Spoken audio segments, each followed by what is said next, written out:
ഈശോ മിശിഹായിക്ക് സ്തുതിയായിരിക്കട്ടെ. ലിജമോനെ ഇതൊന്ന് ശരിയാക്കിയേക്കട്ടാ. പ്രിയമുള്ളവര്, സുഖമാണോ? രാവിലെ എന്തെങ്കിലും കഴിച്ചിട്ടാണോ പോന്നെ? ഇവിടെ ഒന്ന് കഴിച്ചാ? ഇവിടെ ഉണ്ടാ ഫുഡ്? വട്ടയപ്പമാണല്ലേ? ഓക്കെ. അത് എനിക്കും തന്നായിരുന്നു സിബോച്ചൻ വന്നപ്പോൾ തന്നെ. പക്ഷെ കണ്ടപ്പോൾ എനിക്ക് പേടിയായിപ്പോയി.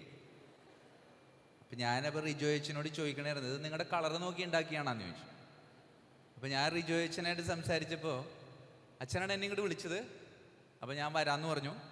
അതിനുശേഷം സിബോച്ചനും വിളിക്കാം. അപ്പം ഞാൻ റിജോയച്ചനോട് ചോദിച്ചു, നിങ്ങൾ ഗ്ലാമർ നോക്കിയാണോ ഈ ഡിപ്പാർട്ട്മെൻറ്റ് കൊടുക്കണേന്ന് ചോദിച്ചു. അപ്പം ഞാൻ പറഞ്ഞു, ഞാനൊക്കെ ഇവിടെ ആവാഞ്ഞത് നന്നായി, അങ്ങനെ ഇതൊന്നും ഒരിക്കലും കിട്ടാൻ വഴിയില്ല. ഇവരുടെ കൂടെയൊക്കെ നമുക്ക് നിൽക്കാമെന്ന് വെച്ചാൽ വളരെ ബുദ്ധിമുട്ടാണ്. ഈ വിജി അച്ഛൻ എന്നെ സ്വാഗതം ചെയ്തു. അച്ഛൻ ഒരുപാട് നന്ദി. പിന്നെ എന്നെ കേട്ടുകൊണ്ടിരിക്കുന്ന നിങ്ങളോട് എന്തെങ്കിലും പേനയൊക്കെ ഉണ്ടോ? അതൊക്കെ പൂട്ടി വെച്ചേക്കും, അതൊന്നും വേണ്ട. എൻ്റെ പ്രധാനപ്പെട്ട ഒരു സവിശേഷത എന്ന് വെച്ചാൽ, ഞാൻ സ്കൂളിൽ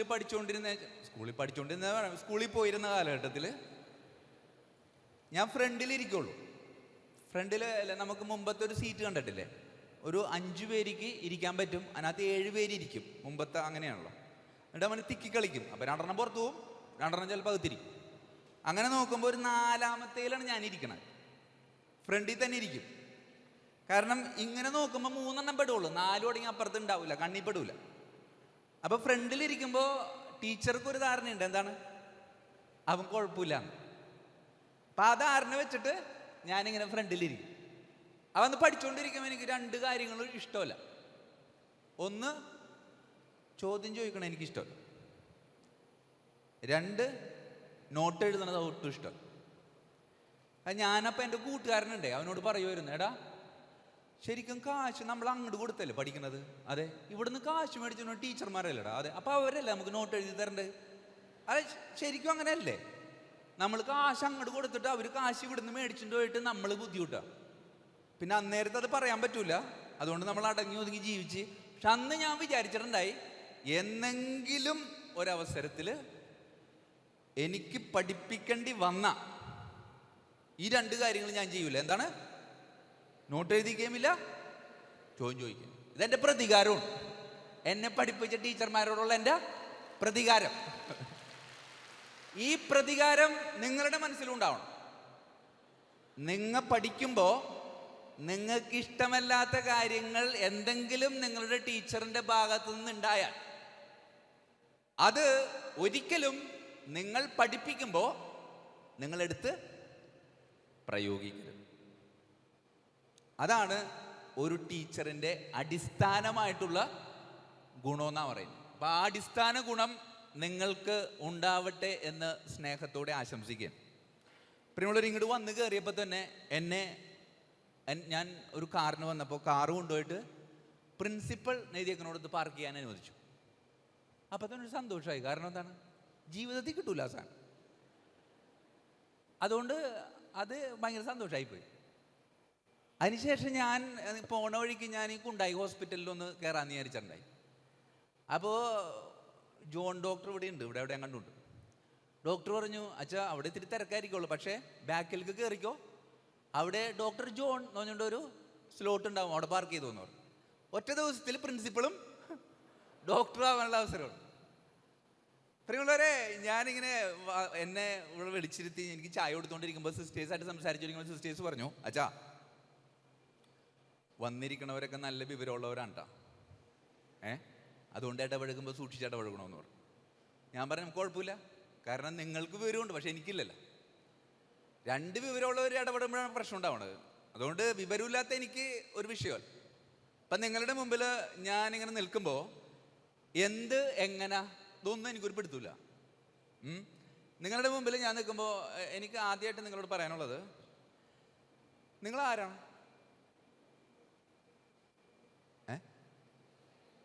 എന്താണ്? മതാധ്യാപകരാണ്. അപ്പോൾ മതം പഠിപ്പിക്കണോ നിങ്ങൾക്ക്? എന്താണ്? വിശ്വാസ പരിശീലകരാണ്. അപ്പോൾ എന്താ ചെയ്യേണ്ടത് നിങ്ങൾക്ക്? നിങ്ങൾ ഇപ്പം ചിരിക്കണത് എനിക്ക് ഉത്തരം അറിയാം. അച്ഛൻ മാതിരി വർത്താനം മതി, തിരിക്കും അച്ഛൻ പറഞ്ഞാലും ഞാൻ ചോദിക്കൂലെന്ന്, അതല്ലേ എനിക്കറിയാം.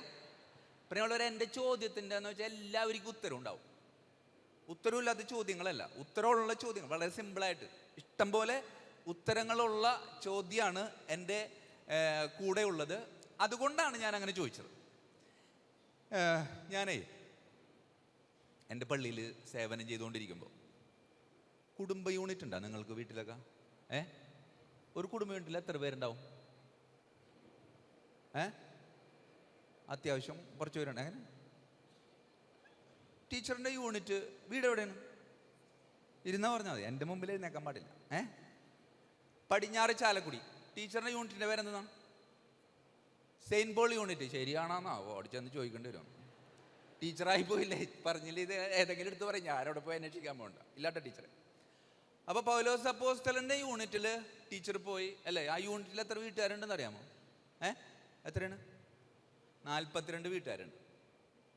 ഇതൊന്നും ഞാൻ പോയി അന്വേഷിക്കാൻ പോണില്ല കേട്ടോ, നമ്മളൊരു ഊഹത്തിൽ പോകണം.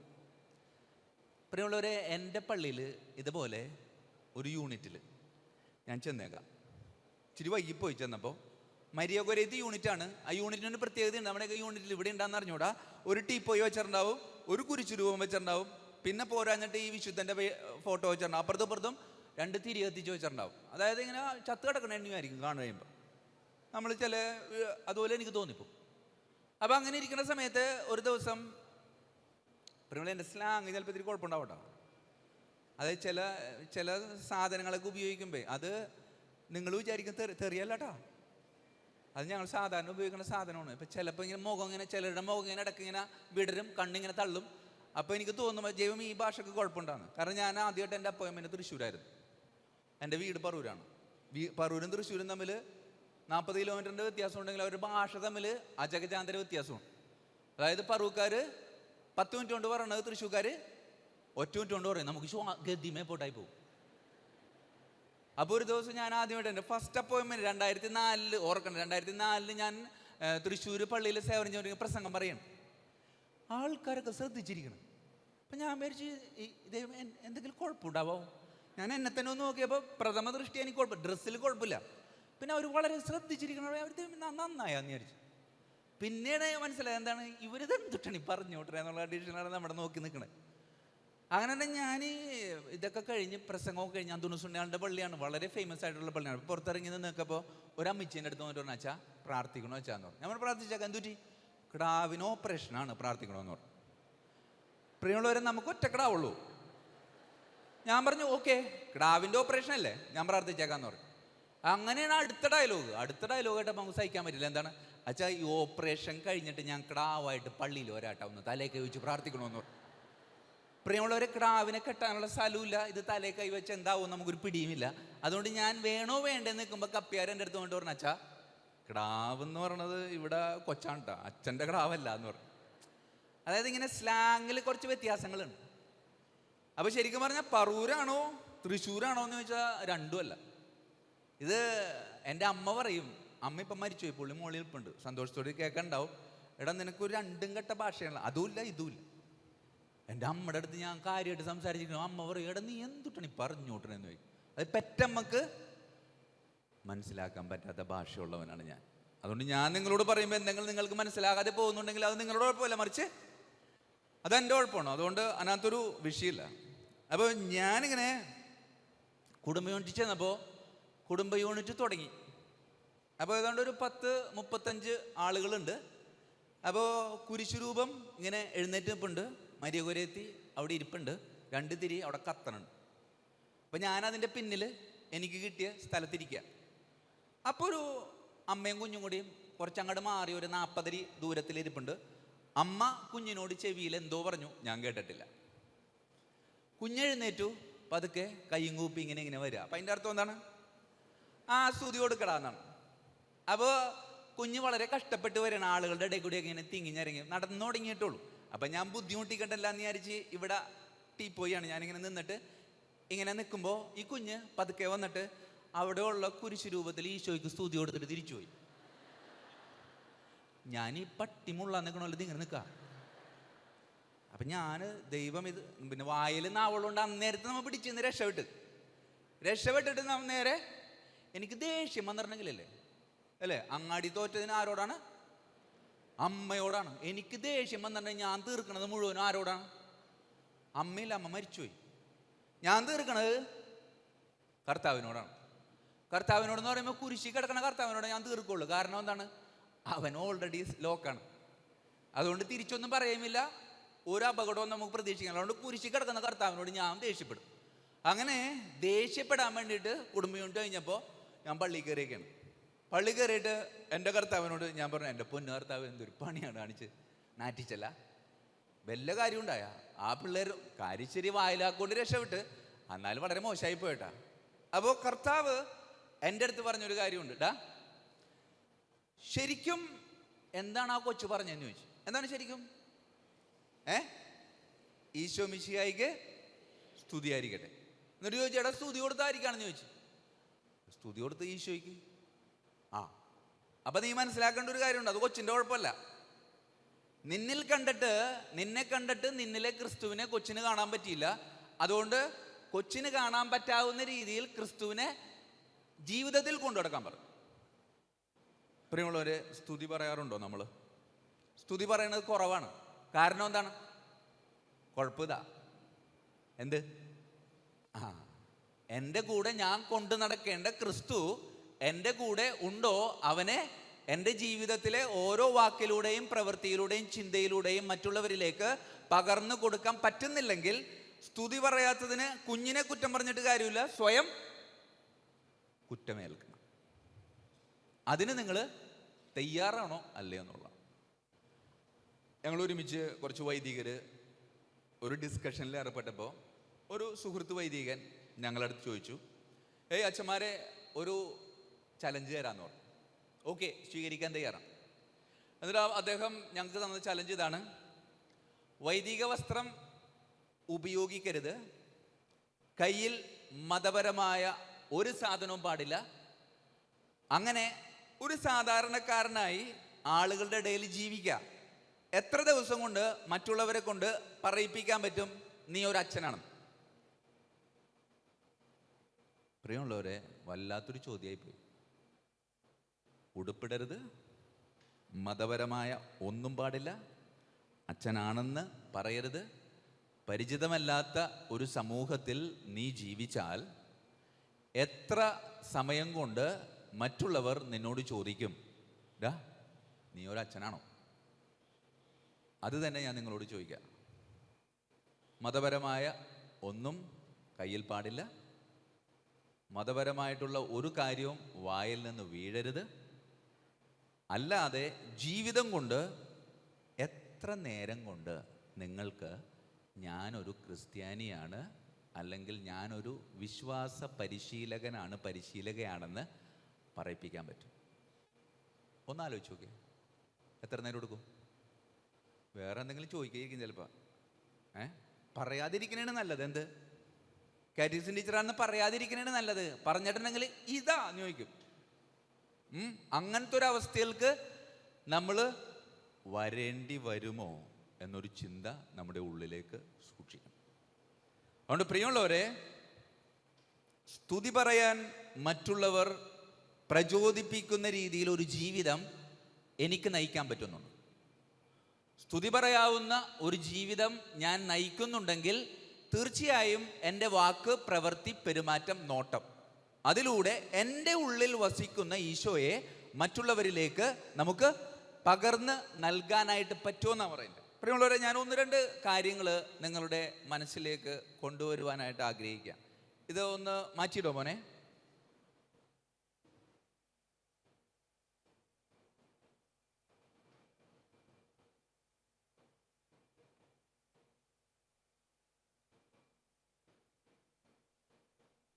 ഇതിനകത്ത് ഇവിടെ വരണത് അതിനകത്ത് വരണില്ലല്ലോ.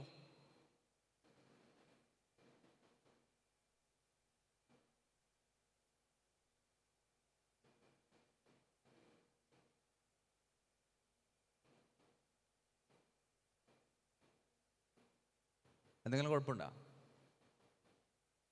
വിട്ടേക്ക്, ടെക്നോളജി ചിലപ്പോൾ നമ്മൾ ചതിക്കുമെന്ന് പറഞ്ഞാൽ ശരിയാ. ആ വന്നല്ലോ.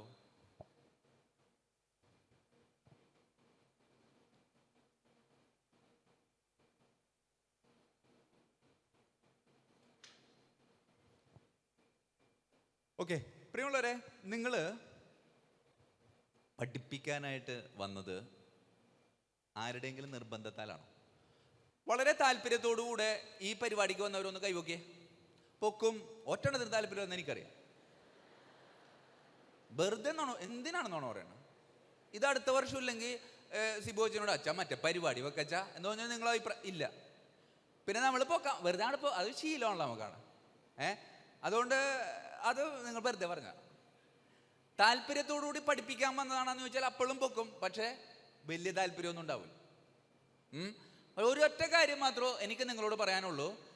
നിങ്ങളെ ആര് നിർബന്ധിച്ച് ഇവിടേക്ക് കൊണ്ടുവന്നാണെങ്കിലും ശരി, അതൊന്നും അവരല്ല. ശരിക്കാരാ? തമ്പുരാൻ വിളിച്ചതാ. തമ്പുരാന്റെ വിളിയാണ് എന്ന ഒരു ചിന്ത നമ്മളുടെ ഉള്ളിൽ എപ്പോഴും ഉണ്ടാകണം. ആ വിളിയിൽ നിൽക്കുമ്പോൾ ഞാൻ 3 കാര്യങ്ങൾ നിങ്ങളോട് പങ്കുവയ്ക്കാനായിട്ട് ആഗ്രഹിക്കുകയാണ്. ഒന്ന്, നിങ്ങൾ ഇത് വീണ്ടും കുഴപ്പമുണ്ടാക്കണ്ട. 3 കാര്യങ്ങൾ ഞാൻ നിങ്ങളോട് പറയാൻ ആഗ്രഹിക്കുകയാണ്. ഒന്ന് പ്രാർത്ഥന, മറ്റൊന്ന് പഠനം, മറ്റൊന്ന് ജീവിതം. ഈ 3 കാര്യങ്ങളാണ് ഞാൻ നിങ്ങളുമായിട്ട് പറയാൻ ആഗ്രഹിക്കുന്നത്. പ്രാർത്ഥന, പഠനം, ജീവിതം. പ്രിയമുള്ളവരെ, ഞാൻ നിങ്ങളോട് എഴുതണ്ട എന്ന് പറഞ്ഞത്, നിങ്ങൾ ഇത് ചങ്കിൽ എഴുതേണ്ടതാണ്. എഴുതി വെച്ചേക്കണ ഒരുപാട് നോട്ട് വീട്ടിലിരിപ്പില്ലേ? എപ്പോഴെങ്കിലും നോക്കിയിട്ടുണ്ടോ? ഒരു കാര്യമില്ല. നോക്കും. എന്തിനു വേണ്ടിയിട്ടാണ്? ആർക്കെങ്കിലും പറഞ്ഞു കൊടുക്കാൻ വേണ്ടിയിട്ട്. നമ്മൾ ചിലക്കും പൈപ്പാണ് അല്ലേ? ടാങ്കിൽ നിന്ന് വെള്ളം പൈപ്പിലൂടെ വന്ന് ബക്കറ്റിൽ വീഴുന്നു. പൈപ്പിന് എന്തെങ്കിലും വ്യത്യാസം ഉണ്ടാവോ? അതങ്ങനെ തന്നെ. അത് നമ്മൾ ഇച്ചിരി ഒന്ന് മാറണം. ഞാൻ നേരത്തെ ആരോട് വന്നപ്പോൾ സിസ്റ്റേഴ്സിനോട് ചോദിച്ചായിരുന്നു, ഇതിനൊരു ഡെഫിനിഷൻ പറയാൻ പറഞ്ഞപ്പോൾ അവർ പറഞ്ഞ ഡെഫിനിഷൻ ഏതാണ്? എന്താണെന്നറിയാമോ? വിശ്വാസം പകർന്നു കൊടുക്കാന്ന് പറയും, അല്ലെങ്കിൽ കൈമാറ്റം ചെയ്യുന്നതാണ് വിശ്വാസ പരിചയം. നമ്മൾ കൈമാറ്റം ചെയ്യണമല്ല. കൈമാറ്റം ചെയ്യാന്ന് വെച്ചാൽ ഇപ്പോൾ റിലേ ഓടുമ്പോൾ ബാറ്റൺ കൈമാറുന്നത് പോലെയാണ്. പക്ഷെ എൻ്റെ കയ്യിൽ വേണം. ഞാൻ പറയുന്നത് ഈ കാൻഡിൽ ലൈറ്റ് ഇല്ലേ, കാൻഡിൽ ലൈറ്റ്, അതിൽ നിന്ന് തീനാളങ്ങൾ പകർന്നു നൽകുന്നത് പോലെ ആവണം പകർന്നു നൽകേണ്ടത് എന്ന് ചിന്തിക്കാൻ വേണ്ടിയിട്ടാണ്. അതുകൊണ്ട് ഈ 3 കാര്യങ്ങൾ, പ്രാർത്ഥിക്കുക, പഠിക്കുക, ജീവിക്കുക. പ്രാർത്ഥിക്കുക, പഠിക്കുക, ജീവിക്കുക എന്ന് പറയുമ്പോൾ നിങ്ങൾ മനസ്സിലേക്ക് കൊണ്ടുവരേണ്ട ഒരു പ്രധാനപ്പെട്ട കാര്യം എന്ന് വെച്ചാൽ, നമ്മളോട് തന്നെ ചോദിക്കണം, എന്ത് പ്രാർത്ഥിക്കണം, എന്ത് പഠിക്കണം, എന്ത് ജീവിക്കണം. ഇത് നമ്മളുടെ ജീവിതത്തിൽ നാം കൊണ്ടു നടക്കേണ്ട ഒരു കാര്യം. പ്രിയമുള്ളവരെ, പ്രാർത്ഥന എന്ന് വെച്ചാൽ എന്താ?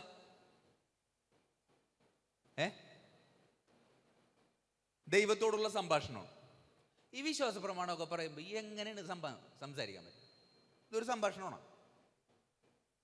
കാര്യശരി നമ്മൾ മറ്റേ പ്രിന്റഡ് സാധനം നമ്മൾ പറയും, എന്താണ് പ്രാർത്ഥന എന്ന് പറഞ്ഞാൽ ദൈവവുമായിട്ടുള്ള സംസാരമാണ്, സംഭാഷണം എന്നൊക്കെ പറയും. പക്ഷെ ശരിക്കും അതങ്ങനെയാണോ?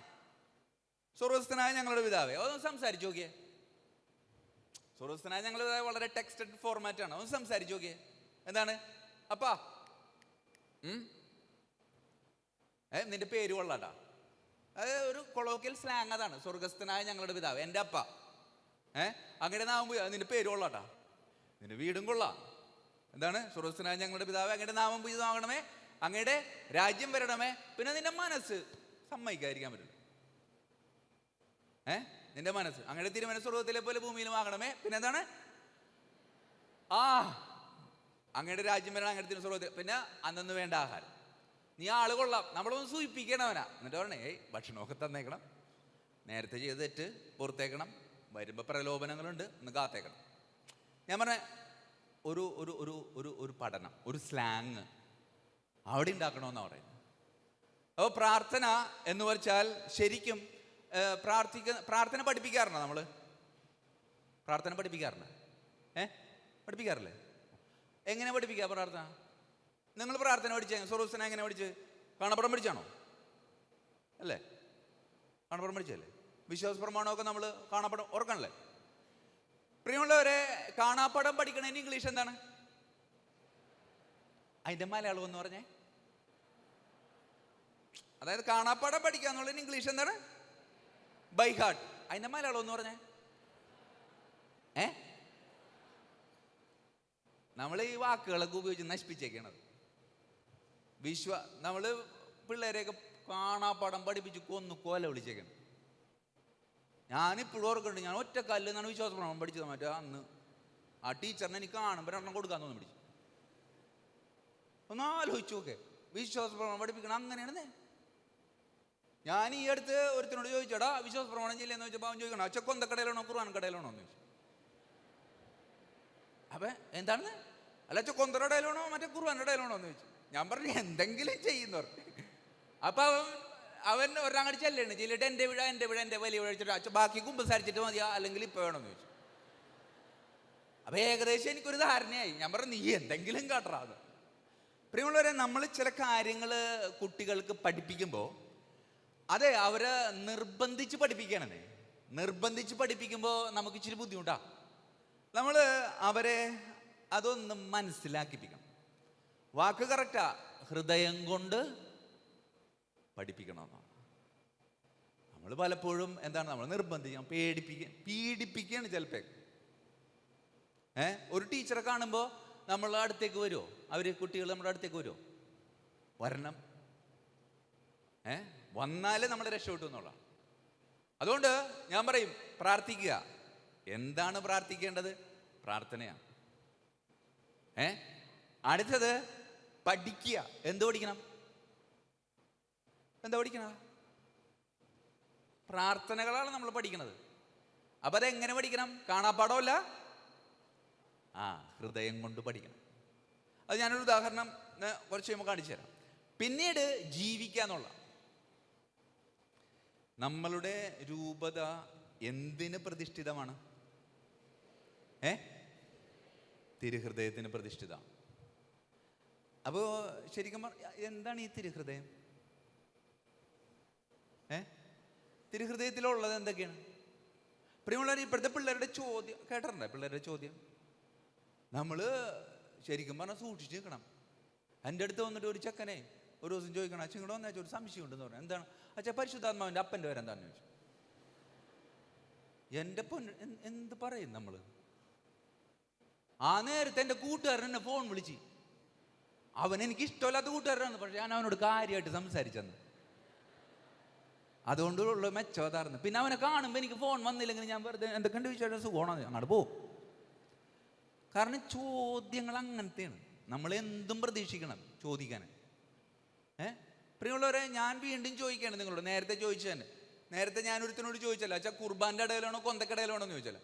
ഈ കുർബാൻ്റെ ഇടയിൽ വിശ്വാസ പ്രമാണവും കൊന്തക്കടയിലുള്ള വിശ്വാസ പ്രമാണമുള്ള വ്യത്യാസം എന്താണ്?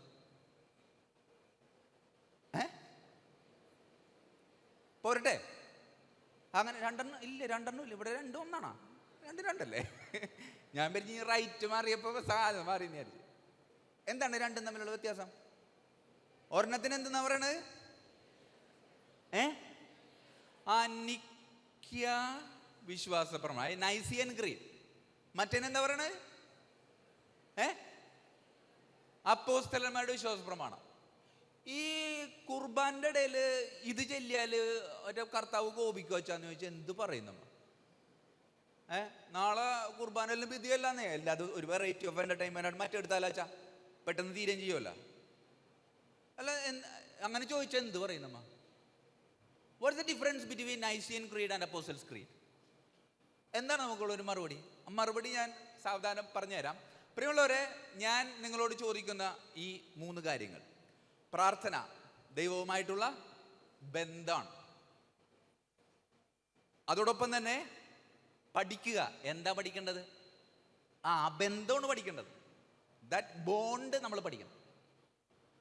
ആ ബോണ്ട് പഠിച്ചു കഴിഞ്ഞാൽ പിന്നെ നമ്മൾ ജീവിക്കുന്നത് സ്തുതി കിട്ടുന്ന ജീവിതം. അതാണ് എനിക്ക് നിങ്ങളോട് വളരെ എളുപ്പത്തിൽ സിമ്പിളായിട്ട് പറയാനുള്ളത്. അത് കുറച്ചുകൂടെ മനസ്സിലാക്കാവുന്ന രീതിയിൽ ഞാൻ നിങ്ങളുടെ മുമ്പിൽ അത് അവതരിപ്പിക്കാൻ ഞാനൊരു ചെറിയൊരു ടെക്നോളജി അതിനുപയോഗിക്കുന്നത്. എനിക്ക് നിങ്ങളുടെ സഹായം കൂടി വേണം ഈ സമയത്ത്. പ്രിയമുള്ളവരെ, കൈയൊന്ന് ഉയർത്തിപ്പിടിച്ചേ. ഓക്കെ, എല്ലാവരും വലതുകരമാണോ ഉയർത്തിപ്പിടിച്ചത്? ഇടത് ഉയർത്തിപ്പിടിച്ച ആരെങ്കിലും ഉണ്ടോ? പ്രിയമുള്ളവരെ, നമുക്കൊരു ഫോർമാറ്റ് ഉണ്ട്. എന്താണ്? ഉയർത്തിപ്പിടിക്കാൻ പറഞ്ഞാൽ ഞാൻ എന്ത് ചെയ്യുന്നു അതേ ചെയ്യും. പ്രിയമുള്ളവരെ, ഇതിലൂടെ ഒറ്റ കാര്യം മാത്രമുണ്ട്, ഞാൻ എന്ത് പറയുന്നു എന്നല്ല, ഞാൻ ചെയ്യുന്നതാണ് നിങ്ങൾ പ്രവർത്തിക്കുന്നത്. That it self shows that before the people, നിങ്ങൾ നിങ്ങളുടെ കുഞ്ഞുങ്ങളുടെ മുമ്പിൽ താഴ്ത്തിക്കോ. നിങ്ങൾ എന്ത് പറയുന്നു എന്നല്ല, നിങ്ങൾ എന്ത് കാണിക്കുന്നു അത് കുട്ടികളുടെ മനസ്സിൽ ഇങ്ങനെ കേട്ടക്കും. അതുകൊണ്ട് ഞാൻ നിങ്ങൾക്ക് വേണ്ടിയിട്ട് ചെറിയൊരു സിമ്പിൾ എക്സസൈസ്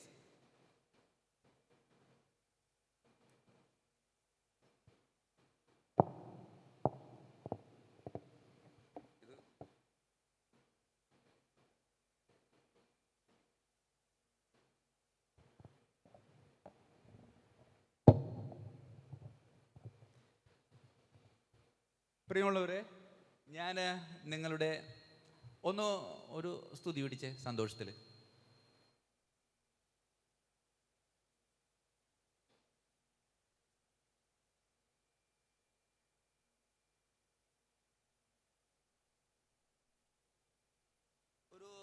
ഒരു ചൈനീസ് ഒരു എക്സ്പ്ലനേഷൻ ഉണ്ട് ഈ 5 ഫിംഗേഴ്സിനെ പറ്റി. അത് മെയിനായിട്ട് പറയുന്നത് ഇത്രേ ഉള്ളൂ, നമുക്ക് 5 വിരലുകളാണല്ലോ ഉള്ളത്.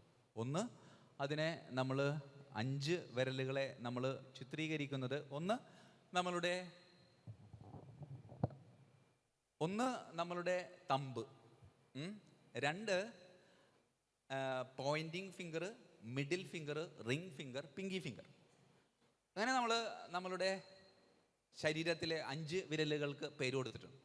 ഈ 5 വിരലുകൾക്ക് പേര് കൊടുത്തിട്ട് ഇത് നമ്മളോട് മനസ്സിലാക്കി തരാൻ വേണ്ടിയിട്ട് നമ്മളുടെ ഒരു ചൈനീസ് ഗുരു വിവാഹബന്ധത്തിൻ്റെ പവിത്രതയെപ്പറ്റി പറയാൻ വേണ്ടിയിട്ട് ഒരു കാര്യം പറഞ്ഞു.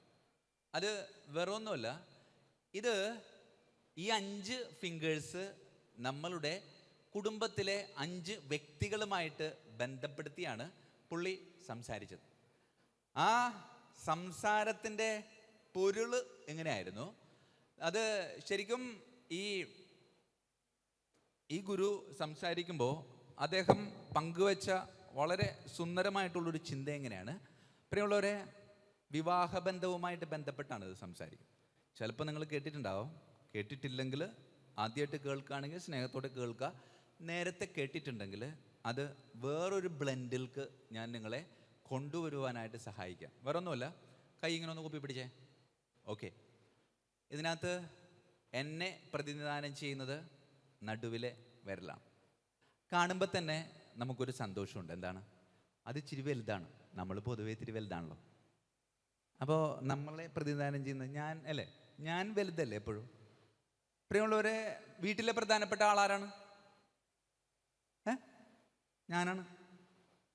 അങ്ങനെ ചിന്തിക്കുള്ളൂ നമ്മൾ. ഉദാഹരണം, അതിന് ബെസ്റ്റ് ഉദാഹരണം എന്ന് വെച്ചാൽ LKG പഠിക്കുന്ന ഒരു കൊച്ച്, ആ കൊച്ചിൻ്റെ കൂട്ടുകാരൻ്റെ കൂടെ നമ്മുടെ വീടിൻ്റെ സൈഡിൽ കൂടി പോകുമ്പോൾ നമ്മുടെ വീട് ചൂണ്ടിക്കാണിച്ചിട്ട് പറയും, ഇത് എൻ്റെ അപ്പൻ്റെ വീട് എന്ന് പറയുമോ? എന്താ പറയണം? എൻ്റെ വീട്. ഒരു പണിയെടുക്കാത്തിട്ടുണ്ടാവില്ല അവള്, എന്നാലും അത് അവളുടെ വീടാ. അതുകൊണ്ട് അന്ന് മുതൽ ഇന്ന് വരെ വീട്ടിലെ പ്രധാനപ്പെട്ട ആള് ഞാനാണ്. അതുകൊണ്ട് ഈ വിരൽ കാണുമ്പോൾ വളരെ സന്തോഷം, കാരണം ഞാൻ വലുതാണ്. പക്ഷെ ഇങ്ങനെ വലുതായിട്ട് നിന്നാൽ കുറച്ച് ബുദ്ധിമുട്ടാണ്. നമ്മൾ വിവാഹം കഴിക്കുമ്പോൾ ഞാനെന്ന വ്യക്തി ഇല്ലാണ്ടാവും. പകരം ഞാനെൻ്റെ ജീവിത പങ്കാളിയോട് ചേരും. അപ്പോൾ ഇങ്ങനെ കൂപ്പിപ്പിടിച്ച കൈ, നടുവിരൽ മാത്രം ഉള്ളിലേക്ക് ഒന്ന് മടക്കാം. ധൈര്യമായിട്ട് പിടിച്ചോ. നടുവിരൽ മാത്രം ഉള്ളിലേക്ക് മടക്കുക. എന്നിട്ട് ഇങ്ങനെ പിടിക്കുക. This must be your style. പ്രിയമുള്ളവരെ, എന്നിട്ട് തള്ളവിരൽ, അത് മാതാപിതാക്കളെ പ്രതിദാനം ചെയ്യുന്നു. അവർ നമ്മളെ വിട്ടുപിരിഞ്ഞു പോവും. പോണില്ലേ? അകത്താൻ പറ്റണില്ലേ? എളുപ്പമാണ്. പ്രിയമുള്ളവരെ, ഇതെൻ്റെ സിബ്ലിങ്സ് ആണ്. അവർ പോവും. എപ്പോൾ പോയി എന്ന് ചോദിച്ചാൽ മതി.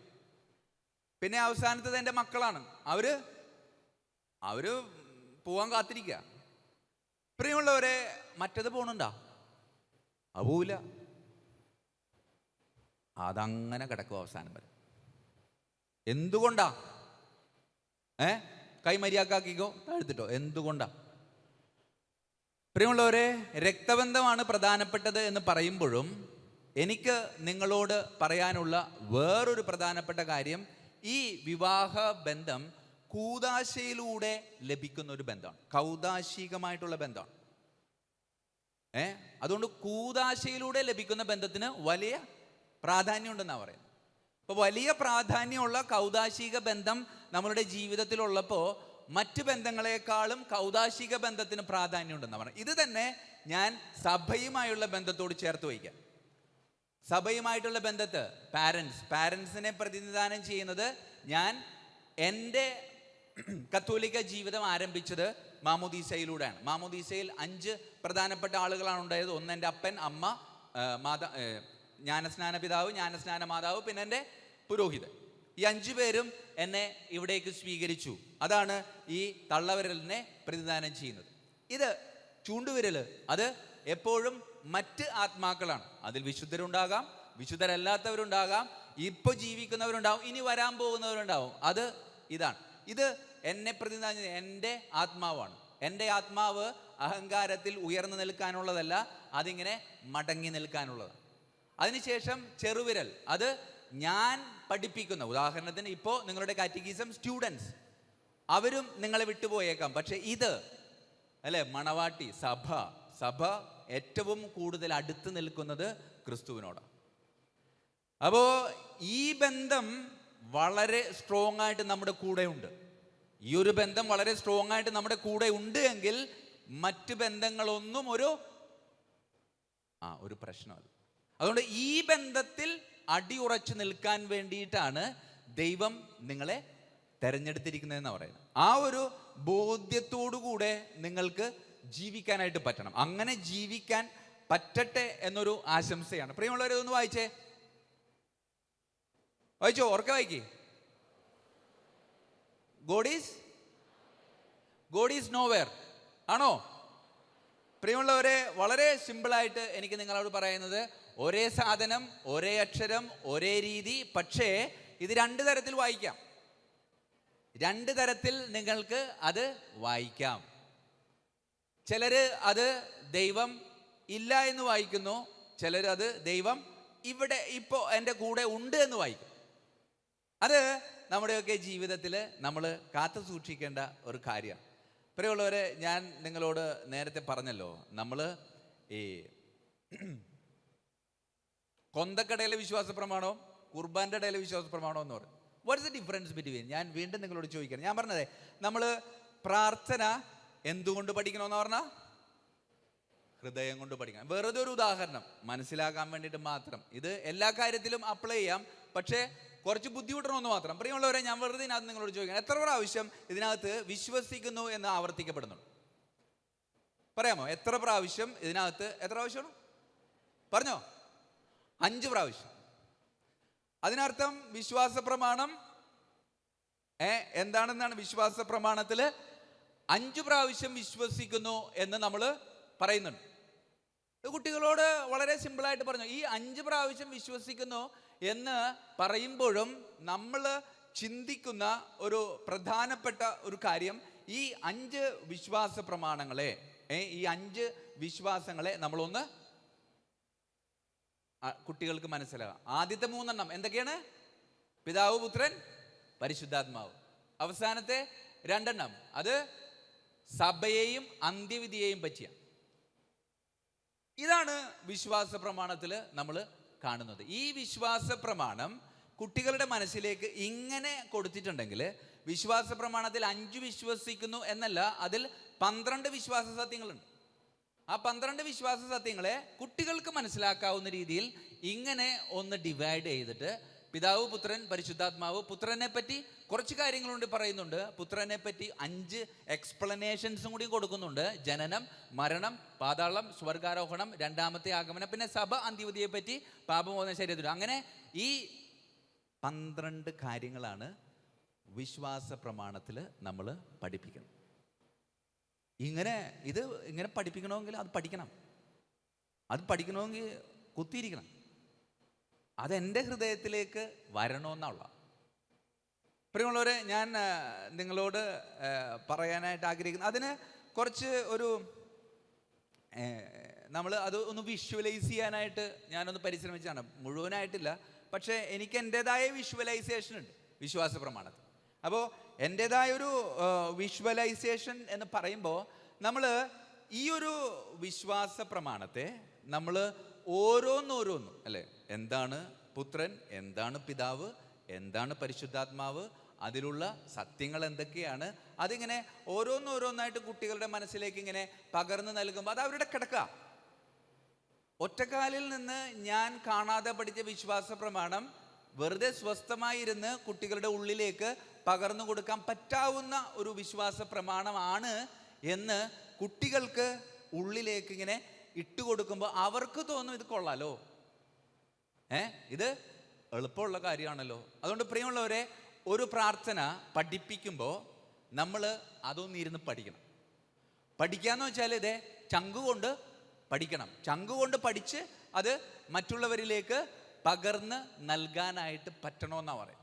അങ്ങനെ പകർന്ന് നൽകാൻ പറ്റുമ്പോൾ നമുക്ക് കിട്ടുന്ന ഒരു ചൈതന്യം എന്ന് വെച്ചാൽ അത് വിശ്വാസ ജീവിതമാണ്. ഞാൻ നേരത്തെ പറഞ്ഞു ഈ 2 ക്രീഡുകളുണ്ട് അല്ലേ. ഞാനത് ഇംഗ്ലീഷിൽ എഴുതിയത് മലയാളത്തിൽ മറ്റേ കൊന്തക്കടയിലെ വിശ്വാസ പ്രമാണം പറ്റും, കുർബാൻ്റെ ഇടയിലെ വിശ്വാസ പ്രമാണം കൊള്ളണില്ല, അതുകൊണ്ട് ഞാൻ ഇംഗ്ലീഷ് ആക്കിയതാണ്. പ്രിയമുള്ളവരെ, ഇവിടെ സിബുച്ചൻ ഇരിപ്പുണ്ട്. സിബുച്ചൻ നിങ്ങളെ ഇപ്പോൾ പുള്ളി ഡയറക്ടർ ആവാൻ പോകണമല്ലോ അല്ലേ. അപ്പോൾ പുള്ളി ഡയറക്ടർ ആവാൻ പോകുമ്പോൾ 1 വർഷം കഴിയുമ്പോൾ ഏതെങ്കിലും ഒരു യൂണിറ്റ് സന്ദർശിക്കാൻ വരുമ്പോൾ അച്ഛൻ കയറി വന്നിട്ട് അച്ഛൻ വെറുതെ പറയാം എന്താണ് ഞാൻ സിബുച്ചനാണെന്ന് പറഞ്ഞാൽ നിങ്ങൾക്ക് മനസ്സിലാവില്ലേ? മനസ്സിലാവണം. പക്ഷെ 2 വർഷം മുമ്പ് നിങ്ങളുടെ അടുത്തേക്ക് കയറി വന്നിട്ട് സിബുച്ചനാണെന്ന് പറഞ്ഞാൽ മനസ്സിലാവണമെന്നില്ല. കാരണം ഈ അപ്പോസ്റ്റൽസ് ക്രീഡും നൈസിയൻ ക്രീഡും തമ്മിലുള്ള വ്യത്യാസത്തിന്റെ പൊരുൾ ഇതാണ്. അപ്പോസ്തലന്മാരുടെ വിശ്വാസ പ്രമാണത്തിൽ കുറെ എക്സ്പ്ലനേഷൻസ് കുറവായിരുന്നു. അത് മനസ്സിലാക്കാൻ വേണ്ടിയിട്ട് ഞാൻ ജസ്റ്റ് നിങ്ങളുടെ മുമ്പിൽ I believe in one God, ഇത് കുർബാനയുടെ ഇടയിൽ നമ്മൾ ഉപയോഗിക്കുന്നതാണ്. ഇത് നൈസിയൻ ക്രീഡാണ്. ഈ നൈസിയൻ ക്രീഡിൽ എക്സ്പ്ലനേഷൻസ് കൂടുതലുണ്ട്. കാരണം എന്താ? എക്സ്പ്ലനേഷൻസ് കൂടുതലുണ്ടാവാനുള്ള കാരണം അപ്പോസ്തലന്മാർ നേരിട്ട് കണ്ടറിഞ്ഞ ക്രിസ്തുവിനെ കൈമാറ്റം ചെയ്ത് ഏതാണ്ട് ഒരു 325 വർഷമായപ്പോഴേക്കും പലതും വിശ്വസിക്കാൻ ബുദ്ധിമുട്ടായി. പിതാവ് എന്ന് വെച്ചാൽ എന്താണ്? അങ്ങനെ ഓരോന്നിനും എക്സ്പ്ലനേഷൻസ് കൊടുത്തപ്പോൾ കുറെ കാര്യങ്ങൾ ഇതിൽ കൂടി വന്നു എന്നുള്ളതാണ്. ഇത് അപ്പോസ്റ്റൽസ് ക്രീഡ് ആവുമ്പോൾ കുറച്ച് കാര്യങ്ങൾ അതിനകത്ത് നമ്മൾ എടുത്തു മാറ്റും. പ്രിയമുള്ളവർ, ഇത് ഞാൻ മനഃപൂർവ്വം കുറച്ച് കാര്യങ്ങൾ എടുത്തു മാറ്റുന്നതാണ്. ഇതിൽ നിന്ന് വീണ്ടും നമുക്ക് കുറച്ചുകൂടെ എടുത്തു മാറ്റാം. കാരണം ഞാൻ വിശ്വാസ പ്രമാണം ഞാൻ അറിയുമ്പോൾ വളരെ സിമ്പിളായിട്ട് അതിനകത്ത് കുറച്ചും കൂടി മാറ്റമാണ്. ഞാൻ നേരത്തെ പറഞ്ഞ പോലെ ത്രിത്വൈക ദൈവത്തിലും സഭയിലുമുള്ള വിശ്വാസമാണ്. അത് കുറച്ചും കൂടിയും ചെറുതാക്കിയാൽ I believe in God and the church, അത് വീണ്ടും നമുക്ക് ചെറുതാക്കാം I believe in God, amen. അതിനകത്ത് സഭ പെടും. വീണ്ടും ചെറുതാക്കാം ഐ ബിലീവ് ഇൻ യു, ഞാൻ ക്രിസ്തുവുമായിട്ട് എൻ്റെ ദൈവവുമായിട്ടുള്ള ഡയറക്റ്റ് കണക്ഷനാണ്. അത് വീണ്ടും ചെറുതാക്കാം. എന്താണ്?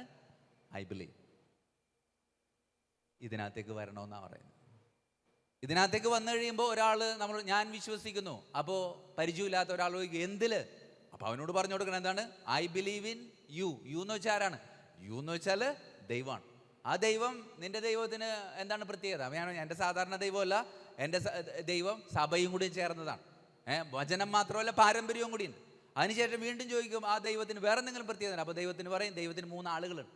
അങ്ങനെ ആ 3 ആളുകൾ അങ്ങനെ എനിക്ക് മനസ്സിലാവും. അപ്പോൾ ആ 3 ആളുകളിൽ അതായത് പുത്രൻ, അത് പരിശുദ്ധാത്മാവിനാൽ ഇടപെട്ട് പരിശുദ്ധാത്മാവിൻ്റെ ഇടപെടലിലൂടെ സ്വർഗത്തിൽ നിന്ന് കന്യകയിലൂടെ താഴേക്ക് വന്നാണെന്ന് പറയും. അത് ഒന്നുകൂടെ മനസ്സിലാക്കാൻ വേണ്ടിയിട്ട് വരുമ്പോൾ അത് അപ്പോസ്തലന്മാരുടെ വിശ്വാസ പ്രമാണമായി, പിന്നീട് അത് നൈസിയൻ ക്രീഡായിട്ട് മാറും. ഇത് നമ്മൾ മനസ്സിലാക്കിയില്ലെങ്കിൽ പിന്നെ അത് മറ്റുള്ളവർക്ക് പകർന്നു കൊടുക്കാന്ന് വെച്ചാൽ വളരെ ബുദ്ധിമുട്ടുള്ളൊരു കാര്യമാണ്. അതുകൊണ്ട് പ്രിയമുള്ളവരെ, ഞാൻ നിങ്ങളോട് വളരെ സ്നേഹത്തോടു കൂടെ പറയുന്നൊരു കാര്യം എന്ന് വെച്ചാൽ, നമ്മളുടെ ഈ ഒരു വിശ്വാസ സത്യത്തെ നമ്മളുടെ ഉള്ളിലേക്ക് സ്വീകരിക്കാൻ പറ്റിയില്ലെങ്കിൽ നമുക്ക് പലതും ഉൾക്കൊള്ളാൻ പറ്റത്തില്ല. അതുകൊണ്ട് ഞാൻ വിശ്വസിക്കുന്നു എന്ന സത്യത്തെ ഞാൻ ഉൾക്കൊള്ളണം. അങ്ങനെ ഉൾക്കൊണ്ടെങ്കിൽ മാത്രമേ നമുക്ക് ഇതിൻ്റെ യഥാർത്ഥമായിട്ടുള്ള ഉറവിടത്തിലേക്ക് നമുക്ക് പോകാൻ പറ്റത്തുള്ളൂ എന്നാണ്. അല്ലെങ്കിൽ നമ്മളുടെയൊക്കെ ജീവിതത്തിൽ വളരെയധികം ബുദ്ധിമുട്ടുണ്ടാവുമെന്ന് പറയാം. പ്രിയമുള്ളവർ, ഈ സാധനം ഉണ്ടോ? ഉണ്ടോ? ഡിസപ്പോയിൻമെന്റ് ഉണ്ടാവാറുണ്ടോ? ഡിസപ്പോയിൻമെന്റ് നല്ലതാണോ ചീത്തയാണോ?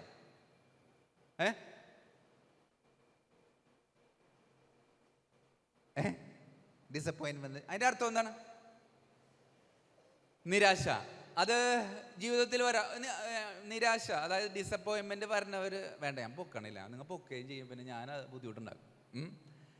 ഡിസപ്പോയിൻമെന്റ് ഉള്ളവനാണ് ഞാൻ. പ്രിയമുള്ളവരെ, ഞാൻ ഒരു ദിവസമായി ഇങ്ങനെ എനിക്കറിയാം, ഞാൻ തമ്പുരാൻ്റെ മുമ്പിൽ വളരെയധികം ഇടപെട്ട് കാര്യങ്ങൾ നടക്കുമ്പോൾ തമ്പുരാൻ എൻ്റെ അടുത്ത് പറഞ്ഞൊരു കാര്യമുണ്ട്. നിരാശ, disappointment, your disappointment is an അപ്പോയിൻമെന്റ് ഫ്രം ഗാഡ്. നിന്റെ നിരാശ, നിന്റെ ജീവിതത്തിലെ നിരാശ എന്താണ്? നിന്റെ ദൈവത്തിന് നിന്നെ കാണാനുള്ള ആശയ. കാരണം കുറച്ചാളായിട്ട് നീ കർത്താവിൻ്റെ മുമ്പിൽ സമയം ചെലവഴിച്ചിട്ടില്ല. അതുകൊണ്ട് കർത്താവ് നിന്നോട് പറയാണ്, ഞാൻ നിനക്ക് നിരാശ തരുന്നത് വേറെ ഒന്നിനും വേണ്ടിയിട്ടല്ല, നീ എൻ്റെ കൂടെ കുറച്ച് സമയം ചെലവഴിക്കണം. ഞാനതൊന്ന് മനസ്സിലാക്കാൻ വേണ്ടിയിട്ട് ഒന്ന് സ്പ്ലിറ്റ് ചെയ്തു മാത്രമേ ഉള്ളൂ. ഡിസ് അപ്പോയിൻമെൻറ്റ്. ഡിസ് എന്ന് പറയുമ്പോൾ അത് എൻ്റെ ഒരു ഷോർട്ട് ഫോമാണ്. അതിൻ്റെ ഒരു full form divine information service. Divine information സർവീസിൽ നിങ്ങൾക്കൊരു മെസ്സേജ് വന്നിട്ടുണ്ട്. വേറെ ഒന്നുമല്ല, you have an appointment. With whom? With Christ. അതുകൊണ്ട് അവനെ ഒന്ന് പോയി മീറ്റ് ചെയ്യാന്നുള്ളൂ. അതാണ് നമ്മളുടെയൊക്കെ ജീവിതത്തിലെ ഏറ്റവും പ്രധാനപ്പെട്ട ഉത്തരവാദിത്വം. അതുകൊണ്ട് ജീവിതത്തിൽ നിരാശയുണ്ടാവുന്നു. ജീവിതത്തിൽ നിരാശകൾ ഇങ്ങനെ മാറി മറിഞ്ഞൊക്കെ വരും. ആ സമയത്ത് നിങ്ങളുടെ ജീവിതത്തിൻ്റെ നിരാശ കർത്താവിന് നിങ്ങളെ കാണാനുള്ള ഒരു ആശയാണ് എന്നൊരു ബോധ്യത്തിലേക്ക് വരാൻ പറ്റിയ, അതിനപ്പുറത്തേക്ക് വേറെ ഒന്നും നമുക്ക് സ്വന്താക്കാനില്ല എന്നുള്ള. ഈ ചേട്ടൻ അറിയാമോ? ആരാണ്? അത് ഈശോ അല്ല. ഇതെൻ്റെ ഒരു ബ്രാൻഡാണ്. ഞാൻ കാലങ്ങളായിട്ട് കൊണ്ടു നടക്കുന്ന, ഒരു 10-12 വർഷമായിട്ട് കൊണ്ടു നടക്കണതാണ്. സിബോച്ചനൊക്കെ അറിയാൻ പറ്റും. സിബോച്ചന് വന്നപ്പോൾ തന്നെ ചോദിക്കുക, എന്നാലും അച്ഛനെ എങ്ങനെ ഇങ്ങനെ അയച്ചാന്ന് ചോദിച്ചു. കാരണം ഞാൻ എങ്ങനത്തവനാണെന്ന് സിബോച്ചന് കൃത്യമായിട്ട് അറിയാം. അപ്പം ഞാൻ അച്ഛനോട് പറയും, ഇതൊക്കെ തമ്പുരാൻ്റെ ഒരു വിളിയാണ്. ഞാൻ ആരാണെന്ന് എനിക്കറിയാം. അത് നിങ്ങൾക്കറിഞ്ഞാൽ നിങ്ങളോട് ഇരിക്കൂല, അങ്ങ് പൊക്കളയും. അതുകൊണ്ടാണ് മറ്റേ പപ്പ പറഞ്ഞത് ഞാൻ ആരാണെന്ന്. അത് കറക്റ്റാണ്. ഞാനതൊക്കെ ആലോചിക്കും. പ്രിയമുള്ളവരെ, നിങ്ങളവിടെ നോക്കുമ്പോൾ വലിയ കുഴപ്പമൊന്നുമില്ല, അല്ല വൃത്തിയായിട്ടൊക്കെ വസ്ത്രമൊക്കെ ധരിച്ചിട്ടുണ്ട്. അതിൻ്റെ ചെടുത്തി അലക്കി തന്നുകൊണ്ട് അഴുക്കൊന്നുമില്ല. പുറത്ത് വലിയ കുഴപ്പമില്ല, അകത്ത് അത്ര വെടിപ്പല്ലാട്ടോ. അതുകൊണ്ട് എൻ്റെ അടുത്ത് അങ്ങനെ ഒരുപാട് ഞാൻ ഇടവകയിലൊക്കെ ഇരിക്കുമ്പോൾ ഞാൻ ഭയങ്കര പരാജയവും. കാരണം എന്താ, എല്ലാ ദിവസവും കാണാനുള്ള. ഇതിപ്പോൾ കണ്ടു കഴിഞ്ഞാൽ പിന്നെ എനിക്ക് എന്ത് പറഞ്ഞിട്ട് പോവാല്ല, ഇനി നിങ്ങൾ കാണാൻ പോണില്ല എന്നാ. അതുകൊണ്ട് ഇങ്ങനെ വന്ന് പോകാൻ എനിക്കിഷ്ടമാണ്. അത് നമുക്ക് എല്ലാവർക്കും ഇഷ്ടമാണ്. അതുകൊണ്ട് ഞാനെന്ന വ്യക്തിയെ ഞാനത് ആ ചിത്രത്തെ പറ്റി പറയാനുള്ളൊരു കാരണം എന്ന് വെച്ചാൽ, അത് കർത്താവല്ലാട്ടോ. കർത്താവെന്ന് വെച്ചാൽ അതൊരു 1977 ഫ്രാങ്കോ സഫറേലി എന്ന് പറയുന്ന ഒരു Italian film director Jesus of നാസറത്ത് എന്ന് പറയുന്നൊരു പടം പിടിച്ചു. ആ പടത്തിൽ പ്രധാന നായകനായിട്ട് അന്വേഷിച്ച് പോയപ്പോൾ ആ നായക സ്ഥാനം റോബർട്ട് പവൽ എന്ന് പറയുന്ന ഒരു വിശ്വവിഖ്യാത ആക്ടറിനെ മുമ്പിലെത്തിയിട്ട് പറഞ്ഞു, അവിടെ അഭിനയിക്കാൻ പറ്റുമെന്ന് ചോദിച്ചു. അവൻ അഭിനയിക്കാമെന്ന് പറഞ്ഞു. അങ്ങനെ അവൻ അഭിനയിച്ചപ്പോൾ അന്ന് അവൻ അഭിനയിച്ച ആ ചിത്രത്തിലെ അവൻ്റെ ഫേസാണ് ഇത് ശരിക്കും റോബർട്ട് പവലാണ്. ഏതാണ്ട് 10-12 വർഷങ്ങൾക്ക് മുമ്പ് റോബർട്ട് പവല് ഫേസ്ബുക്കിൽ ഒരു കുറിപ്പ് പങ്കുവച്ചു, ദയവേത് ഇത് വീട്ടിൽ വെച്ച് ഇതിൻ്റെ മുമ്പിൽ നിന്ന് നിങ്ങൾ പ്രാർത്ഥിക്കരുത്, കാരണം എനിക്ക് സങ്കടമാണ്. പ്രിയമുള്ളവരെ, ഇത് റോബർട്ട് പവലാണെങ്കിലും പക്ഷെ ഇതിൽ നമ്മൾ കാണുന്നത് ആരെയാ? ഈശോയാ. അവനത് അഭിനയിച്ചതാ. അവൻ്റെ അഭിനയത്തിൽ നമ്മൾ വീണു, നമ്മൾ അവനിൽ ഈശോയെ കണ്ടു. പക്ഷെ നമ്മൾ ജീവിക്കാൻ വിളിക്കപ്പെട്ടവരാ. ജീവിക്കാൻ വിളിക്കപ്പെട്ട ഈ ശരീരത്തിൽ അവനെ കണ്ട് ഒരുത്തൻ എൻ്റെ മുമ്പിൽ ഒരു സ്തുതി പറയുന്നുണ്ടെങ്കിൽ അതാണ് നമ്മളുടെ യഥാർത്ഥ ജീവിതം എന്ന് പറയുന്നത്. പ്രിയമുള്ളവരെ, ഞാൻ ഈ വ്യക്തിയെ നിങ്ങളുടെ മുമ്പിൽ പരിചയപ്പെടുത്തിയത് വേറെ ഒന്നുമല്ല. ഞാൻ പൗരോഹിത്യം സ്വീകരിക്കുന്നതിന് മുമ്പ് ഞങ്ങളിങ്ങനെ ധ്യാനം കൂടാൻ വേണ്ടിയിട്ട് വന്നപ്പോൾ ഞങ്ങളുടെ ആധ്യാത്മിക പിതാവ് ജസ്റ്റിൻ പിൻഹീറോ ഞങ്ങളുടെ അടുത്ത് ഈ ഒരു ഫിഗർ സമർപ്പിച്ചിട്ട് ഒരു കാര്യം പറഞ്ഞു. ഇത് ഞാൻ ഇതിനു മുമ്പ് ഇരിങ്ങാലക്കുട രൂപതയിൽ തന്നെ കാറ്റഗിസം ഡിപ്പാർട്ട്മെൻറ്റിൽ വന്നപ്പോൾ 2008 ഞാൻ നിങ്ങളായിട്ട് പങ്കുവെച്ചാണ്. അതെൻ്റെ മനസ്സിൽ ഇപ്പോഴും കിടക്കുന്നുണ്ട്. ഞാനതിങ്ങനെ നോട്ട് ചെയ്തപ്പോൾ ഈ ഒരു ഇരിങ്ങാലക്കുട രൂപതയുമായി ബന്ധപ്പെട്ട് നോക്കിയപ്പോൾ ഇതെനിക്ക് കിട്ടിയായിരുന്നു എൻ്റെ കമ്പ്യൂട്ടറിൽ. അപ്പം അപ്പോഴാണ് ഞാൻ ആലോചിച്ചത്, ഇത് അന്ന് പറഞ്ഞത്, അത് ഞാൻ വീണ്ടും എടുത്തത് വേറെ ഒന്നുമല്ല, അത് ഭയങ്കര ഒരു ഫീലാണ്. അതായത് റോബർട്ട് പവൽ ഇതിൽ അഭിനയിക്കുമ്പോൾ ഇത് നമുക്ക് ഒരു സിനിമ പിടിക്കുമ്പോൾ അതിനകത്ത് ഒരുപാട് കാര്യങ്ങൾ എക്സ്ട്രാ ഫിറ്റിങ്സ് ഉണ്ടാവും. ഒറിജിനൽ ബൈബിൾ വചനങ്ങൾ തന്നെ ആയിരിക്കുമല്ലോ, കുറേ എക്സ്ട്രാ കാര്യങ്ങൾ അതിനകത്ത് ചേർക്കും. അങ്ങനെ ഈ ഫ്രാങ്കോ സെഫറേലി ഈശോയുടെ മാതാപിതാക്കളായ, ഈശോയുടെ അപ്പൻ്റെ പേരെന്താണ്? ജോസഫ് സ്റ്റെപ്പിനിയാണ്ടോ? ഒറിജിനല് പിതാവായ ദൈവമാണ്. എന്നാലും ഞാൻ ചോദിച്ചതിൻ്റെ ഉത്തരം ജോസഫിന് ജാതി ഏതാ? അവൻ്റെ ജാതി പോട്ടെ, ജാതി ചോദിക്കാൻ പാടില്ല. ജോലിയാ? മരപ്പണിക്കാരനാണ്. അതായത് ഒരു അന്തസ് ടച്ച്.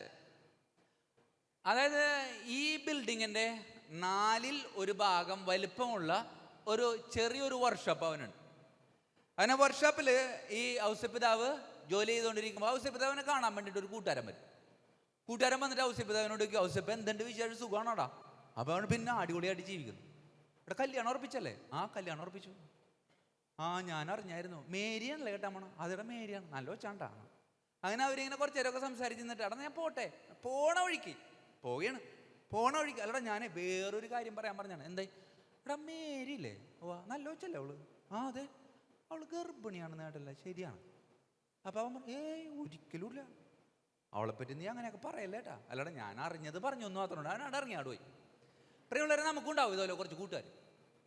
നമ്മൾ വെറുതെ സ്വസ്ഥമായിട്ട് ഇരിക്കുകയുള്ളൂ. അപ്പോൾ കയറി വന്നിട്ട് എന്തെങ്കിലും ഇങ്ങനെ ഉള്ളിലോട്ട് ഇട്ടിട്ട് ഇറങ്ങിപ്പോവും. പ്രിയമുള്ളവരെ വേണ്ടാട്ടാ, അവരെ മാറ്റി നിർത്തിയേക്ക്.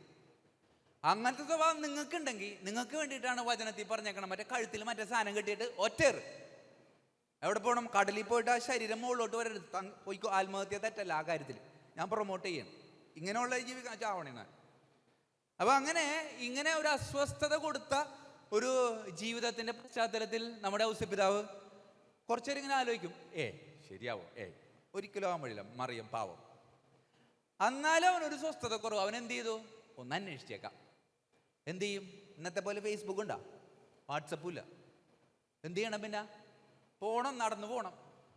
പോവുകയാണ് നടന്ന്. എങ്ങാട്? മറിയത്തിൻ്റെ വീട്ടിലോട്ട്. എന്തിനാണ്? എടി നീ ഗർഭിണിയാണെന്ന് ഒന്ന് ആലോചിച്ച് നോക്കല്ലേ.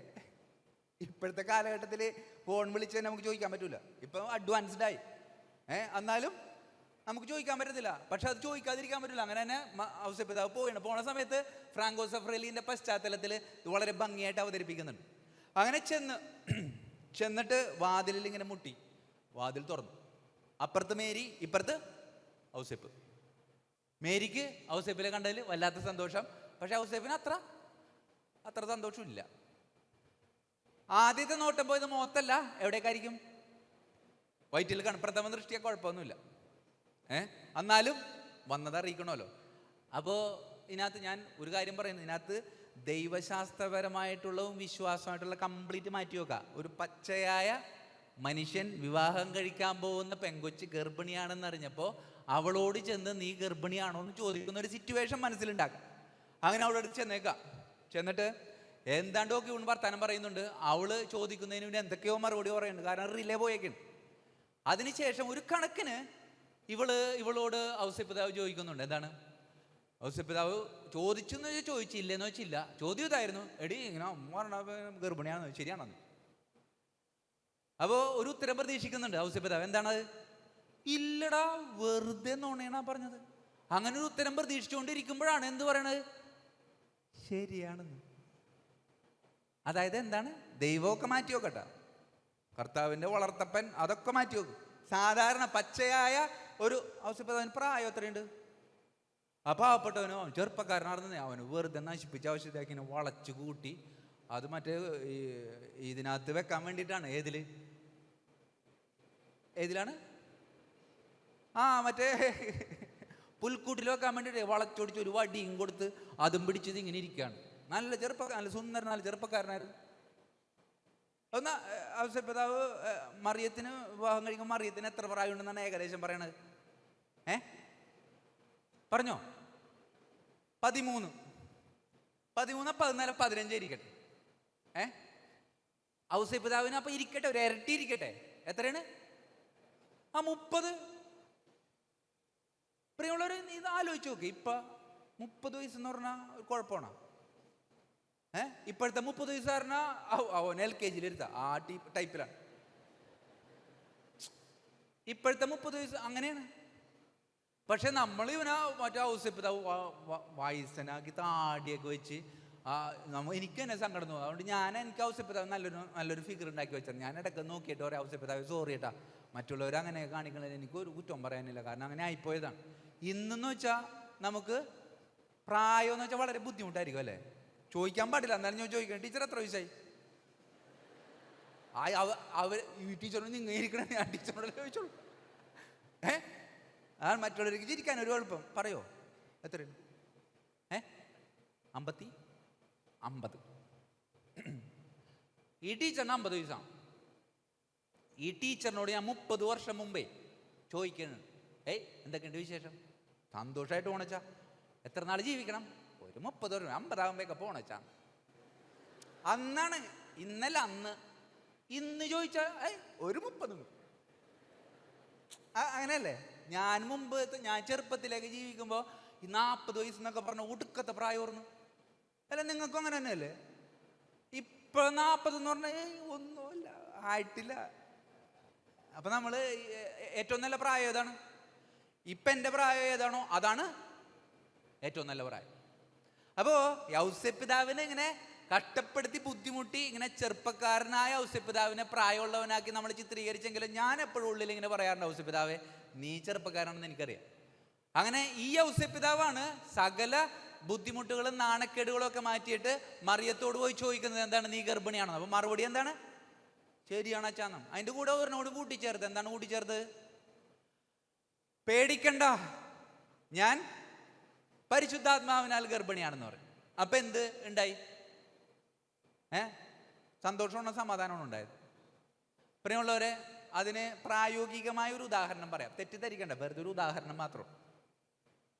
കെട്ടിയോൻ ഗൾഫിലാ. 10 വർഷം കഴിയുമ്പോൾ കെട്ടിയോൻ തിരിച്ചു വരിക. തിരിച്ചു വന്നിട്ട് വീട്ടിൽ കയറിയിട്ട്, എൻ്റെ പൊന്നു ചേട്ടാ ഒരു സന്തോഷ വാർത്തയുണ്ട്. എന്താണ്? ഞാൻ ഗർഭിണിയാണ്. പക്ഷെ കുഴപ്പമില്ല കേട്ടാ, പരിശുദ്ധാത്മാവിനാലാണ്. എന്തുണ്ടാവും? പ്രൊവിൻഷ്യൽ വിസിറ്റിന് വരുന്ന സിസ്റ്ററിനോട് അവിടെയുള്ള മഠത്തിലുള്ള സിസ്റ്റർ പറയാ, സിസ്റ്ററെ ഒരു സന്തോഷ വാർത്തയുണ്ട്. എന്താണ്? ഗർഭിണിയാണ്. പക്ഷെ പേടിക്കണ്ട കേട്ടാ, പരിശുദ്ധാത്മാവിനാലാണ്. എന്തായിരിക്കും അവിടെ നടക്കുക? അതാണ് നടക്കേണ്ടത്. എന്തായിരിക്കും നടക്കുക? അതാണ് നടക്കേണ്ടത്. പക്ഷെ അത് നടന്നില്ല. ഇവനിങ്ങനെ കുറച്ചു നേരത്തേക്ക് ഇങ്ങനെ വളരെ അസ്വസ്ഥനായിട്ട് നിൽക്കുക.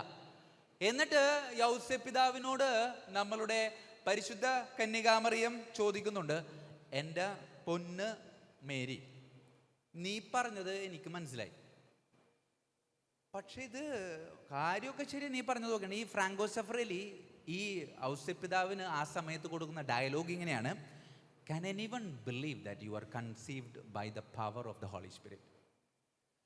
ആർക്കെങ്കിലും വിശ്വസിക്കാൻ പറ്റുമോ നീ പരിശുദ്ധാത്മാവിനാൽ ഗർഭിണിയാണ്? ആ സമയത്ത് പരിശുദ്ധാത്മാവിനാൽ പ്രചോദിതയായി അമ്മ ഈ ജോസഫിനോട് ഒരു മറുപടി പറയുന്നു. പരിശുദ്ധാത്മാവിനാൽ പ്രചോദിതയായി ഈ പരിശുദ്ധ കന്യകാമറിയം ജോസഫിനോട് പറയുന്ന ഒരു മറുപടി ഇങ്ങനെയാണ്: Joseph, you are not anyone, you are the chosen one. ഔസേപ്പേ, നീ ആരോ ഒരുവനല്ല, മറിച്ച് നീ തിരഞ്ഞെടുക്കപ്പെട്ടവനാണ്. പ്രിയമുള്ളവരെ, നിങ്ങൾ ഈ ഒരു ഉത്തരവാദിത്വത്തിലേക്ക് പ്രവേശിക്കുമ്പോൾ ചില സമയത്ത് ഇതുപോലുള്ള ദുരനുഭവങ്ങൾ ഉണ്ടാവും. നിങ്ങളിങ്ങനെ ഒറ്റപ്പെട്ടു, മറ്റുള്ളവർ നിങ്ങളെ കുറ്റപ്പെടുത്തും. നല്ല കാര്യമൊന്നുമല്ല ചെയ്യണേന്ന് നിങ്ങളുടെ ഉള്ളിലേക്ക് ഇങ്ങനെ വിഷം കുത്തിവെച്ചുകൊണ്ടിരിക്കും. ആ സമയത്ത് നിങ്ങൾക്ക് ഇതൊന്ന് ഇട്ടേച്ച് പോയാൽ മതി എന്ന് തോന്നിപ്പോകും. അങ്ങനെ ഇട്ടേച്ച് പോയാൽ മതി എന്ന് തോന്നിപ്പോകുന്ന അവസരത്തിൽ നിങ്ങൾ നിരാശയിലേക്ക് വീഴുമ്പോൾ നേരെ കർത്താവിൻ്റെ മുമ്പിലേക്ക് വന്ന് നിൽക്കുക. അപ്പം എന്താ കർത്താവ് പറയണത് നിങ്ങളോട്? ഹേയ്, നീ ആരോ ഒരുവനല്ല, മറിച്ച് നീ എൻ്റെ തിരഞ്ഞെടുക്കപ്പെട്ടവനാണ്. അത് നിങ്ങൾക്ക് എനിക്ക് കിട്ടുന്നൊരു എനർജി എന്ന് വെച്ചാൽ, നമുക്ക് ഒരുപാട് അസ്വസ്ഥതകളും വേദനകളും കഷ്ടപ്പാടുകളും ഒക്കെ ഉണ്ടാകുമ്പോൾ ഈ ഒരു എനർജി എൻ്റെ ജീവിതത്തിലേക്ക് വരുമ്പോൾ അതെനിക്കൊരു വല്ലാത്തൊരു ഫീലാണ്. ആ ഒരു ഫീലിൽ നമുക്ക് ജീവിക്കാൻ പറ്റിയ വേറൊന്നും നമുക്ക് വേണ്ടെന്നാണ്. അതുകൊണ്ട് പ്രിയമുള്ളവരെ, നന്നായിട്ട് പ്രാർത്ഥിക്കണം. അതിനു വേണ്ടിയിട്ട് ആ പ്രാർത്ഥന പഠിക്കണം, അത് പഠിപ്പിക്കുകയും വേണം. ഒരു കാര്യം കൂടെ നിങ്ങളോട് മുമ്പിലേക്ക് ചേർത്ത് വയ്ക്കുകയാണ്. പഠിപ്പിക്കുമ്പോൾ തോക്കാൻ പഠിപ്പിക്കണമെന്നാണ് പറയുന്നത്. അത് ശരിയാണോ? തോക്കാൻ പഠിപ്പിക്കണം. പഠിപ്പിക്കാതെ തോൽക്കണമെന്നല്ല, കുട്ടികളെ തോൽക്കാൻ പഠിപ്പിക്കണം. അതിനു വേണ്ടിയിട്ട് നിങ്ങൾ ചെയ്യേണ്ട ഒരു കാര്യമുണ്ട്. കുട്ടികൾക്ക് ഇല്ലാത്ത കഴിവുകളിൽ അവരെ മത്സരത്തിൽ പങ്കെടുപ്പിക്കണം. പാടാൻ കഴിവുള്ളവനെ പാട്ട് പാടാനായിട്ട് മത്സരിച്ചാൽ അവനെപ്പോഴും ജയിച്ചു മാത്രമേ ശീലമുള്ളൂ. പാടാൻ കഴിവുള്ളവനെ എപ്പോഴും പാട്ട് മത്സരത്തിൽ വേറൊരു മത്സരത്തിൽ പങ്കെടുപ്പിക്കണം, ഓടാൻ പങ്കെടുപ്പിക്കണം.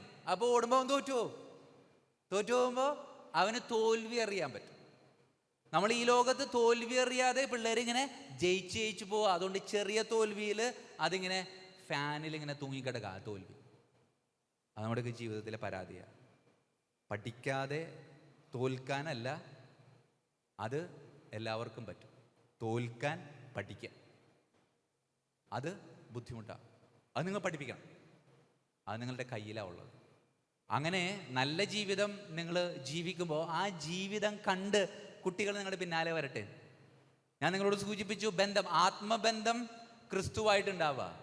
ആ ബന്ധം ഉണ്ടാവാൻ വേണ്ടിയിട്ട് നമ്മൾ കൂടെ കൊണ്ടു നടക്കേണ്ട രണ്ട് പ്രധാനപ്പെട്ട കാര്യം ഇത്രേ ഉള്ളൂ. നന്നായിട്ട് കർത്താവായിട്ട് ചേർന്ന് നിൽക്കണമെങ്കിൽ അതിന് ചേർന്ന് നിൽക്കാൻ പറ്റാത്ത പാപങ്ങൾ എടുത്തു മാറ്റും. പാപങ്ങൾ എടുത്തു മാറ്റാൻ വേണ്ടി നമ്മളിൽ സഭ നൽകിയിരിക്കുന്ന കുമ്പസാരം എന്ന കൂദാശയെ ഒന്ന് ആസ്വദിക്കാം. നന്നായിട്ട് കുമ്പസാരിക്കാറുണ്ടോ? എനിക്ക് തോന്നാനുള്ള കേട്ടോ. പിന്നെ ഇത് കഴിയുമ്പോൾ കുമ്പസാരം ഉണ്ടെന്ന് പറഞ്ഞാൽ ഞങ്ങൾ 10 അച്ഛന്മാരോട് നിരന്നിരുന്നാൽ അതിൽ 9 പേരും നല്ല സുന്ദരനും സുമുഖനും ചെറുപ്പക്കാരനുമാണ്. 10ാമത്തവൻ ഇന്നോ നാളെയെന്നോ നിൽക്കണ ഒരു 91 വയസ്സുള്ളവൻ. എവിടെ ആയിരിക്കും തിരക്ക്? നിങ്ങൾ പറഞ്ഞു. അപ്പം തന്നെ മനസ്സിലായില്ല സാധനം എന്താണ്. അത് സംഭവം അതാണ്. കുമ്പസാരം എന്നൊക്കെ പറഞ്ഞാൽ അത് അങ്ങനെ നടക്കുക വെച്ചാൽ. പ്രിയമുള്ളൊരു 91 വയസ്സ് പ്രായമുള്ള ഒരു അപ്പാപ്പനെ ഒരു ദിവസം കുമ്പസാരിപ്പിക്കാൻ പോയി. അപ്പാപ്പന് കുമ്പസാരിപ്പിക്കുമ്പോൾ കുറച്ച് പാപങ്ങൾ അപ്പ പറയും. ഞാനിത് കേട്ടിട്ട് എനിക്ക് ചിരി വരും, പക്ഷെ കുമ്പസാര ദിവസം പുറത്ത് പറയാൻ പറ്റില്ല. അതുകൊണ്ട് ഞാൻ ഒരു ദിവസം വെറുതെ പോയി പുള്ളിനെ കാണാൻ പോയിട്ട്, അപ്പച്ച എന്തുണ്ട് ചോദിച്ചാൽ ഒന്ന് കുമ്പസാരിക്കണം. ഞാൻ കുമ്പസാരിക്കാമെന്നല്ല, ഞാൻ കുറച്ച് കാര്യങ്ങൾ ചോദിക്കാൻ വന്നത്. അപ്പോൾ അപ്പച്ചൻ വീണ്ടും എനിക്കിപ്പം തന്നെ കുമ്പസാരിക്കണം വീണ്ടും തുടങ്ങി. അപ്പാപ്പൻ്റെ പ്രായം 93, മൂക്കി കൂടി മറ്റേ കുഴലിട്ടിട്ട് ചോറ് അരച്ച് കലക്കി കൊടുക്കാം. അപ്പോൾ അപ്പാപ്പൻ്റെ ആദ്യത്തെ പ്രായമാണ്, അച്ഛാ ഞാൻ മുതിർന്നവരെ ബഹുമാനിക്കാതിരുന്നിട്ടുണ്ടെന്ന് പറഞ്ഞു. പിന്നെ ആ പഞ്ചായത്തിലില്ല പുള്ളിയേക്കാൾ മുതിർന്ന ആൾ. അപ്പം ഞാൻ വിചാരിച്ച അപ്പുറത്തെ പഞ്ചായത്തിൽ നിന്ന് പുള്ളി ഇതിന് വേണ്ടിയിട്ട് കൊണ്ടുവരികയാണ് ഞാൻ. അത് കഴിഞ്ഞിട്ട് ഞാൻ ആദ്യത്തെ പാവ പിന്നെ കുഴപ്പമില്ല, അവിടെ നിങ്ങൾ കൊണ്ടുപോട്ടെ. 2ാമത്തെയാണ് മറ്റേ ജ്യൂസ് അടിച്ച് മൂക്കി കൂടി അടിച്ച് കയറ്റിയിട്ട് മരുമോള് കൊടുത്തിട്ട് കഴിക്കണില്ല. അപ്പോഴാണ് 2ാമത്തെ പാവം, അച്ഛാ ഞാനേ ഭക്ഷണം കട്ടെടുത്ത് തിന്നിട്ടുണ്ടെന്ന്. ഞാൻ പറഞ്ഞു, എൻ്റെ പൊന്നു ചേട്ടാ ഇത് എപ്പിട്ടെന്നൊക്കെ ഈ സാധനം എന്നു ചോദിച്ചു. അതേണ്ട് ഞാൻ ചോദിച്ചോ പറഞ്ഞ മറ്റേ ത്രേസ്യ കൂട്ടി ടീച്ചർ 80 വർഷം മുമ്പ് മറ്റേ ആദ്യ കുർബാന സ്വീകരണം പഠിപ്പിച്ചപ്പോൾ തന്ന സെറ്റാണ് ചാത. ഞാൻ എപ്പോഴും പറയൂ, ഇല്ല ആ സെറ്റില്ല നമ്മുടെ കയ്യിൽ, ആ സെറ്റ് കള പുതിയതെടുക്ക്. പ്രിയമുള്ളവരെ, ആ സെറ്റ് പൊളിച്ചെഴുതിയിട്ട് നല്ലൊരു കുമ്പസാരം നടത്തിയിട്ട് കർത്താവിൻ്റെ ചങ്കിൽ നിന്ന് ഒഴുകുന്ന ചോര ഇങ്ങോട്ട് മേടിച്ചിട്ട് ഇവിടെ വെക്കാം. നല്ല സെറ്റാ. പിന്നെ ഒരിക്കലും നമ്മളെ തമ്പുരാനിൽ നിന്ന് വേർപെടുത്താനാവില്ല. തമ്പുരാനിൽ നിന്ന് വേർപെടുത്താൻ പറ്റാത്തൊരു ജീവിതം നമുക്ക് ആസ്വദിക്കാൻ പറ്റിയാൽ ഞാൻ ഈശോയോട് ചേർന്നാണ് നിൽക്കുന്നത്. അതുകൊണ്ട് ഞാനല്ല എന്നല്ല, ഞാനില്ല, പകരം ഈശോയ. ഞാനില്ല, പകരം ഈശോയ. അങ്ങനെ ഞാനില്ലാതെ ഈശോയായി ജീവിക്കുമ്പോൾ മറ്റുള്ളവർ എന്നെ കാണുമ്പോൾ എന്തു പറയും? ഈശോ മിശിഹായ്ക്ക് സ്തുതിയായിരിക്കട്ടെ. അങ്ങനെ മറ്റുള്ളവരെ കൊണ്ട് സ്തുതി പറയിപ്പിക്കാൻ വേണ്ടും ഒരു ആത്മബന്ധം ക്രിസ്തുവായി സൂക്ഷിക്കുക. അതിന് തടസ്സമായി നിൽക്കുന്ന പാപങ്ങളെ കുമ്പസാരക്കൂട്ടിൽ വലിച്ചെറിയുക.